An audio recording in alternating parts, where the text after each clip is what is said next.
Hello students, I hope आपने पिछला video follow किया होगा और वीडियो में मैंने आपको बताया था कि किस तरीके से ऑर्गेनिक रिएक्शंस प्रोसीड करती हैं, ठीक है, और कैसे इंटरमीडिएट्स होते हैं और कैसे अलग अलग तरह के अटैकिंग रिएजेंट्स होते हैं। अब हम डिस्कस करने वाले हैं इस वीडियो में about the types of organic reactions. What are the various type of organic reaction. सबसे पहली रिएक्शन है कंबस्चन। कंबस्चन जिसको हम कंप्लीट ऑक्सीडेशन की फॉर्म में भी उसको हम स्टडी कर सकते हैं, ठीक है। बस फ़र्क इतना है कि जब ये पर्टिकुलर प्रोसेस होता है यानी कंबस्चन जब होता है तो इसमें जो भी सब्सटेंस है वो सब्सटेंस को जब फ्री सप्लाई ऑफ एयर में हीट किया जाता है, ठीक है, तो it gives different products along with heat and light energy. तो एनर्जी जो है वो लिबरेट होती है जिसको किसी यूजफुल वर्क में यूज़ किया जा सकता है, ठीक है। तो जब हम ऑर्गेनिक कंपाउंड्स की बात करते हैं तो ऑर्गेनिक कंपाउंड्स अलग अलग तरह के सबसे सिंपल वाले माने जिनमें सिर्फ कार्बन और हाइड्रोजन प्रेजेंट होगी यानी जिनको हम हाइड्रोकार्बन्स कहते हैं। तो हाइड्रोकार्बन्स की जब ऑक्सीडेशन यानी कंप्लीट कंबस्शन करते हैं ऑक्सीजन की प्रेजेंस में, फ्री सप्लाई ऑफ ऑक्सीजन में उनको हीट करते हैं तो प्रोडक्ट्स बनते हैं कार्बन डाइऑक्साइड, वाटर, साथ में हीट एंड लाइट एनर्जी, ठीक है। तो अलग अलग जो सब्सटेंसेस हैं वो सारे ये आपके फ्यूल हाइड्रोकार्बन्स जो है मोस्टली फ्यूल्स की तरह से वर्क करते हैं। They have very high calorific value. सबसे ज़्यादा कैलोरीफिक वैल्यू जो हाई होती है वो होती है हाइड्रोजन की, ठीक है, प्योर हाइड्रोजन की। अगर प्योर हाइड्रोजन की बजाय आप कोई कार्बन रिलेटेड कंपाउंड या हाइड्रोकार्बन लोगे तो उसकी भी कैलोरीफिक वैल्यू बहुत हाई होती है। कैलोरीफिक वैल्यू क्या होती है? It is amount of energy, heat energy basically liberated when 1 gram of fuel is undergoes complete combustion या completely burnt in air, ठीक है। तो जनरली इसको जो है वो कैलोरी पर ग्राम इस तरीके से इसको रिप्रेजेंट किया जाता है। कैलोरीज यानी हीट एनर्जी की बात हो रही है। हीट एनर्जी जो है उसको जनरली कैलोरीज में लिखते हैं, कैलोरीज के बजाय आप उसको जूल में भी लिख सकते हो, पर gram. Okay, so that is the calorific value. तो खैर कंबस्चन की बात हो गई, ये हमारी first type of chemical organic reaction है। सेकेंड जो ऑर्गेनिक रिएक्शन है बच्चों वो है सब्सटीट्यूशन। सब्सटीट्यूशन का क्या मतलब है? सब्सटीट्यूशन का मतलब है when an atom or a group of atom is displaced and replaced by another group or another atom, ठीक है। when an atom oblique group of atom displaces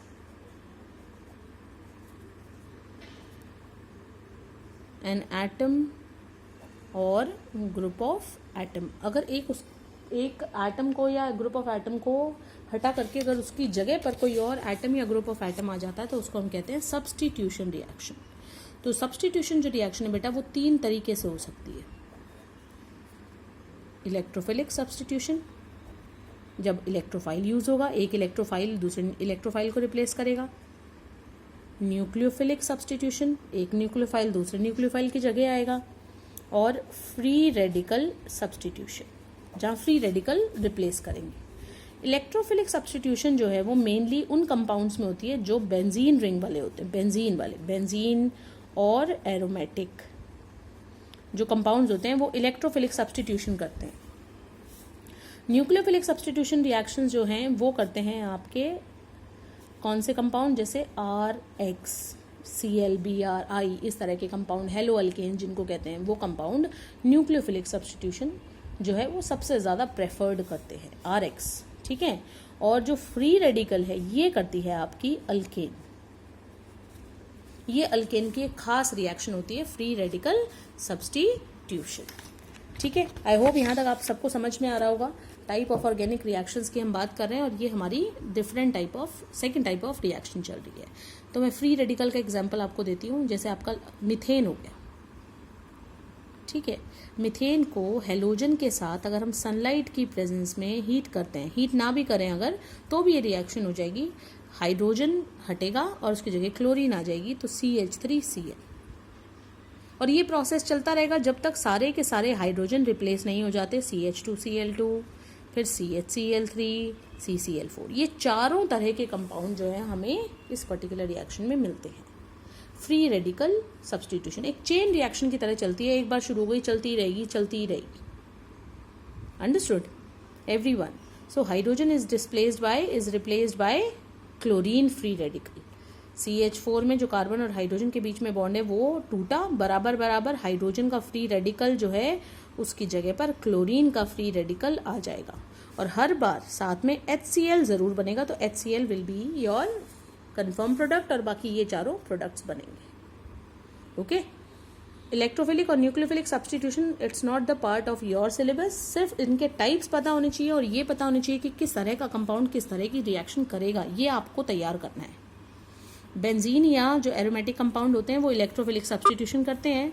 RX nucleophilic substitution करता है। RX मतलब hello alkane, halogen लगा हुआ है किसी alkane के अंदर, जैसे ये बना था हमारा ये वाला कंपाउंड, ठीक है। और जो अल्केन है वो करते हैं फ्री रेडिकल सब्स्टिट्यूशन। ये आपको इसका एग्जाम्पल दिया और इसके प्रोडक्ट्स बताए, ये इंपॉर्टेंट है।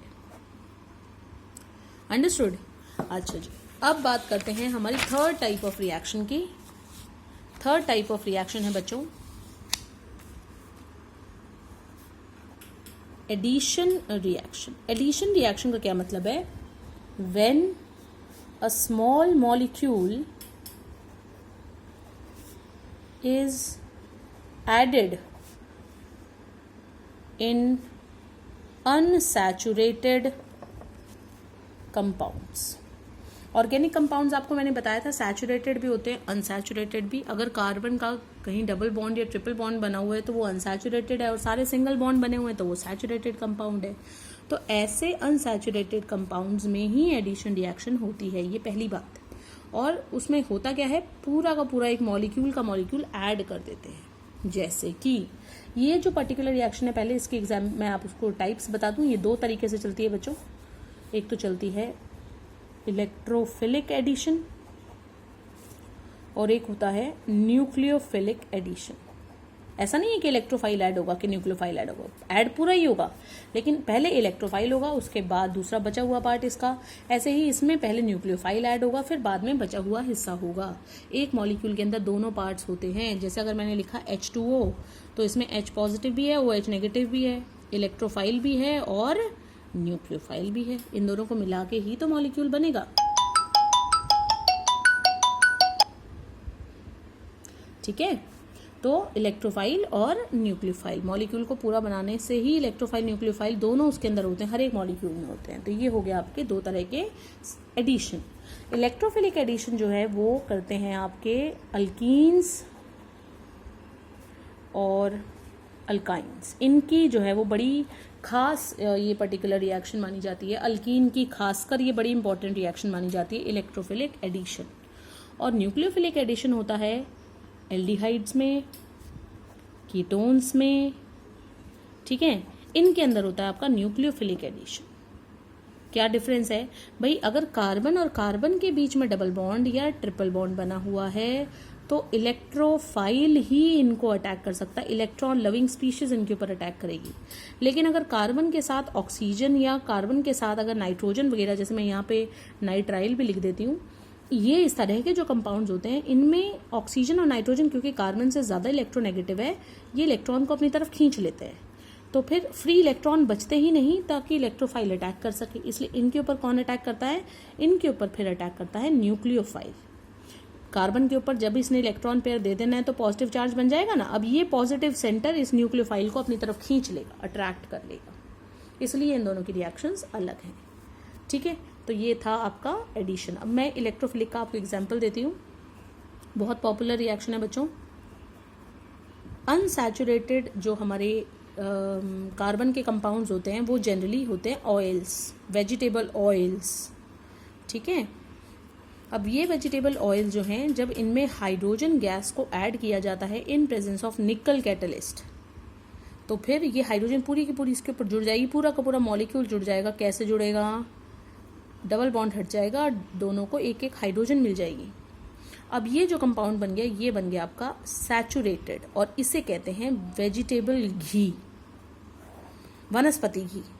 तो वेजिटेबल ऑयल से वेजिटेबल घी बनाने के लिए इस पर्टिकुलर रिएक्शन को हम यूज़ भी करते हैं। And the name of particular this reaction is Sabatier Senderens, नाम है ये साइंटिस्ट के, ठीक है। हाइड्रोजिनेशन, वैसे इसको सेबेटियर सैंडरसन रिएक्शन भी बोल देते हैं और इसको सेपरेटली हाइड्रोजिनेशन भी बोल देते हैं। हाइड्रोजन को ऐड करना हाइड्रोजिनेशन कहलाता है, ठीक है। तो ये थी हमारी third type of reaction, addition reaction. Addition reaction के बाद fourth type of reaction is elimination. जो एलिमिनेशन रिएक्शन है इसका क्या मतलब है, ये एडिशन का बिल्कुल उल्टा है। इसमें हमने मॉलिक्यूल ऐड किया, इसमें हम मॉलिक्यूल को बाहर निकालेंगे। When a small molecule is eliminated या रिमूव्ड फ्रॉम सैचुरेटेड मॉलिक्यूल